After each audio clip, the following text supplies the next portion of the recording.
Hulog tayo. Sira yung sabon natin. Oh. Ano makalabas?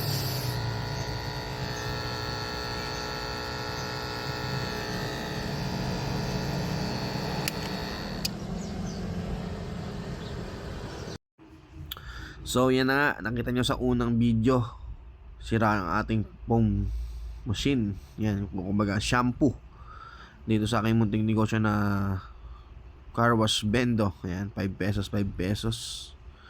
So yan na nga, binaklas na nga namin dyan ni Carlo kung anong naging sira.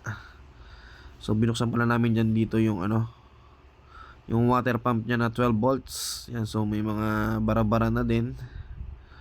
So naging okay naman na siya, pero ayaw pa rin gumana. Nawawala yung pondo niya na sabon sa taas. Kasi pagka walang pondo, pag naghulog ka ng 5 piso, ay walang lalabas na sabon, kundi puro hangin lang. Yan, kaya kahit hindi namin to alam na gawin, pero sinubukan din namin. Kasi yung machine na pala to, yung na-order ko lang to sa Lazada. Yan, sa Lazada ko lang pala siya na-order. Eh, hindi naman natin alam kung saan yung service center nila. So, kaya kung ikaw meron ka nito, kailangan try mo rin na gawin yung mga trouble. Kasi para mas makatipid ka kaysa ipapagawa mo pa sa iba. So, itong machine na to is kami na gumagawa nito. Yung mga troubleshooting dito na So, okay naman. Nagagawa naman namin ng paraan to. Yan, sa mga may balak na ganitong negosyo. Sa Lazada ko nga po pala ito nabili. Yan, for 9.5 yata yun, or 8.5 ang kuha ko dito. So matagal na rin kasi to. 1 year na rin siya. Yan, nagsiservisyo sa aking car wash Bendo.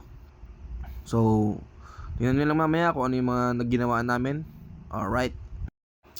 So ito na nga, at sinalpak na ni Carlo dyan. Amin ang titestingin ang aming nirepair sa water pump na 12 volts. Yan, ito pala yung nilalaman ng aking shampoo. Yan, ayan. Yan, yung gamit ko dyan na compressor is 140 PSI. Yan, yan, nag-drain na nga kami sa pondohan namin ng sabon kasi hindi namin maayos. Yan, kaya nagpondo na kami dyan. Dami pa lang laman ng drum. So ginagamit ko kasi kung galon-galon lang. So yung drum na kinuha niya, yan, sa ilalim na namin din kasi hindi namin to maayos pag may laman yung drum. Kasi bubulwak po dun sa may sa may water pump. So dito nga sa punto na to, dito namin napagtanto ng may sira pala is itong check valve. Yan, ano nga bang trabaho ng check valve na yan? Ayan yung palabas, tapos mag-i-stay na siya ron. Ang nangyayari kasi pag may hangin, nawawala yung pondo na sabon dito sa ibabaw, kaya ito pala ang sira. Yan. So ito nga, naabutan pa nga kami ng mga maghuhugas, nakapila na sila. So inaantay nila tong sabon. Ang ginawa ko dyan is binigyan ko muna sila ng pang mano-mano, yan, para makapaghugas sila. Ito na nga, at natapos na namin yung aming project. 5 pesos mo, yan, 5 pesos yan.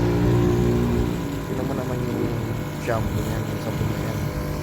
5 pesos mo, diba? Yun, tagal malaglag yan, para ka nasa tunay na car wash.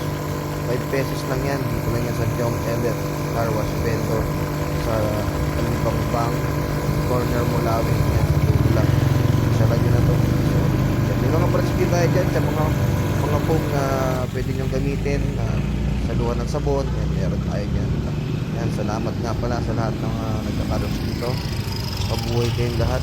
Alright. So ito nga, isingit ko lang. Yan, gagawin na nating 3 yung pressure washer natin kasi minsan talaga is pag bumigay ang isa, kawawa naman yung isa, wala siyang katulong. Yan, install natin to, malapit na, binubuo ko na lang kasi